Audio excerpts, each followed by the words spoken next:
It started when I was 6 years old. It was the middle of a reading lesson and I needed to pee, badly. At that age, actually, a fair few kids still wet themselves, and I was always paranoid about embarrassing myself in public like that. I stuck my hand up and told Mrs. Zebby that I needed to use the bathroom. After the usual speech about how I, quote, should have gone at break, she gave me the key to the disabled access toilet, as it was the closest one to my classroom. It was the middle of 5th period, and the corridors were empty and seemed cavernous to me. I was a short, scrawny thing back then. I sometimes had trouble with doors, especially unlocking them, and I fumbled for a good minute or two trying to get the blasted thing open. Anyway, as I sat on my porcelain throne, there came a knocking at the door. "Someone's in here," I called, disgruntled at the disturbance. There came a pause, then the knocking resumed. It was faster now, more determined. "Wait a minute!" The knocking slowed, and a voice replied, "Let me in. I need to come inside." The speaker's tone was thin and reedy. An adult I didn't recognize. I may have been 6, but I also had a fairly good understanding of bathroom etiquette. Mainly that you didn't let more than one person into an area only slightly larger than a cupboard. "Go away!" The knocking intensified again, until it was a frantic drumbeat, just a few feet from me and out of sight. I heard the voice shouting something, growing more and more desperate. "Let me in! Just open the door, please!" I was terrified by that point. The hammering and yelling was so loud, and yet nobody had come to investigate it. Eventually, my teacher came to find me, angry because I had been gone almost half an hour. When I refused to open the door to let her in, she got a spare key from the receptionist, took me to the headmaster's office, and called my parents. I was suspended for the rest of the week. I never told anyone what happened.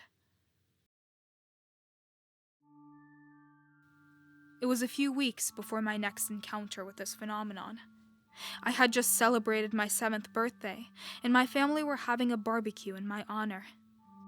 It was a gloriously sunny day, but as soon as we'd set everything up in the allotments behind our house, the coal refused to light.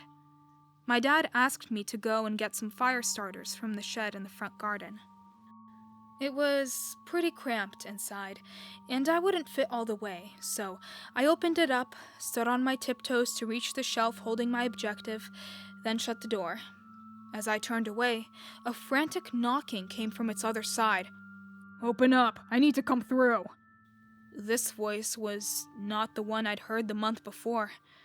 It was deeper, more brooding and angry. I said nothing and hurried away. I had no idea what was happening, but it frightened me. As I walked away, there came a final thump, like a fist being slammed against wood, and I heard the man's voice again. "You little bastard! I'll rip your fucking teeth out! Let me through!" I ran back to my party and spent the rest of the day glancing over my shoulder. As you might have guessed by now, there were a lot of these voices. I counted at least 30 in total. Every month or so, I would get them, pleading to be let through doors. Almost always, it would be immediately after I'd shut the door behind me, as though these strange entities had been following me. I never told anyone, but to be honest, I kinda just got used to it. It always made me jump, and some of the voices would make me feel uneasy, but I knew that I was safe, so long as I did not open the door. Some of the voices I got used to the extent that I even named them. There was one which always used to appear at my front door at home. We have frosted glass, so all I could ever see of him was the silhouette of an average-sized man wearing a cap of some kind. He never spoke, but would occasionally push envelopes containing blank pieces of paper through the letterbox. I called him the postman. He was one of the more unsettling ones. If I tried to speak to him, he would look up, sharply, then begin knocking. I generally left the postman alone. 20 years on, I've retained as much normality as possible. I have plenty of friends, and even an on and off relationship with a girl I met last year. Not bad for a guy who wakes up in the middle of the night and listens intently to noises no one else can hear on the other side of the door. Yeah, my buddies think I'm strange and kooky, but they put up with it. They're all great. I'll miss them. You see, things have started to get strange. Well, stranger than usual, I suppose. 3 weeks ago, I awoke, sweating and crying, though I do not know why. My dream had been, from what I recall, fairly normal, before a huge shadow abruptly fell over everything.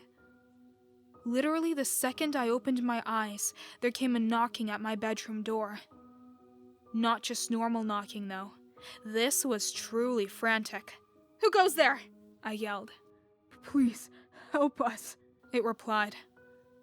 I was surprised. It was a sadistic, angry voice that I remembered from my father's shed on my 7th birthday, but this time, it seemed genuinely sincere. There was a pained tone to it, too, as though the speaker was grievously wounded. I actually found myself pulling back the sheets to get up, but I hesitated. I had never before been tempted to open a door. I suppose, as a child, I had the idea that whatever lay beyond was evil, so rigorously drummed into my head that it was just common sense. To be quite honest, I came very close to letting the thing into my room that morning. But I held out in the end. It got worse. 2 days later, I was in my local corner shop. I'd just paid for a bottle of milk and a newspaper when a great force slammed against the shop door. Simultaneously, a voice began screaming a long, keening whine of pain. I whirled to face the door, but there were so many flyers plastered over the glass that I could only just make out the shape of a woman on the other side, slapping her palms against the window. The shopkeeper stared at me as though I were crazy. In the end, I asked if he had a bathroom I could use, murmured some half-thought-out excuse, and hid there for 10 minutes until the screaming stopped. There were 4 more incidents between then and now, a mixture of screams and tearful begging. The postman stopped by yesterday, too. He knocked, politely, before sliding his usual letter through the letterbox. Then another. Then another. They added up to a total of 10 plain, brown envelopes. Afterwards, the postman waited for a few minutes, knocking occasionally, and then left me alone.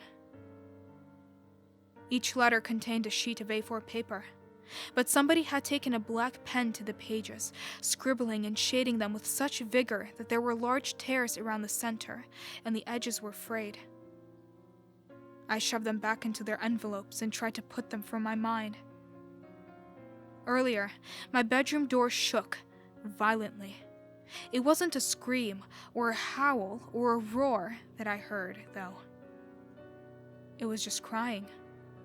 Dozens and dozens of voices sobbing quietly. Another blow struck my door. Plaster flaked from the walls and twirled to the carpet. Still, no pleas or bargaining, just sobbing. Crash! I jumped up from my chair. Crash! A hairline crack split the frame of the door in one corner. My phone began to ring, and I heard a sharp rapping at the glass of my window, behind the curtains. I tried answering the phone, but it was simply more voices crying. Not even sobbing, though, more like bawling in terror and anguish. I hung up, but it kept ringing, so I took the battery out. I have shoved most of my furniture against the door and window.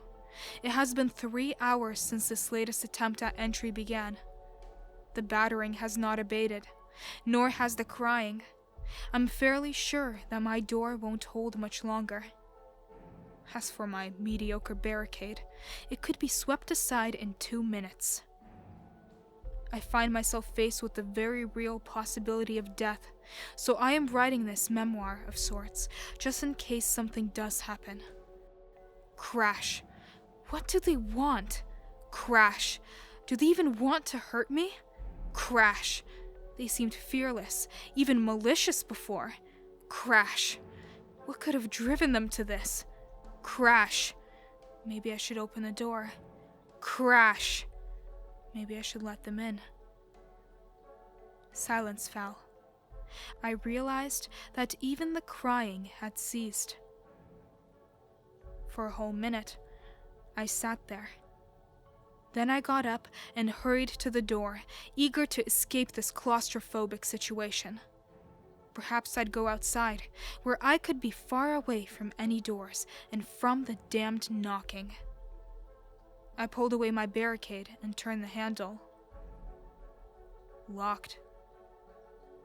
Kneeling, I peered through the keyhole. Beyond my bedroom door was not the corridor that I remembered, but another room, some kind of library or classroom, I think. It seemed unoccupied except for one kid, sitting and reading with his back to me. I banged on the door. "Hey, kid, let me out, okay?" He glanced over his shoulder. "Yeah, over here. Could you open the door, please?" "I can't, I'm in detention. I'm not supposed to talk to anyone. Go away." He turned from me. Confused and exasperated, I began to stand up. A loud bang shattered the silence once more. I realized it sounded like a fist being pounded against glass. My window. I heard it again, but this was not the frantic knocking of somebody wanting to get inside.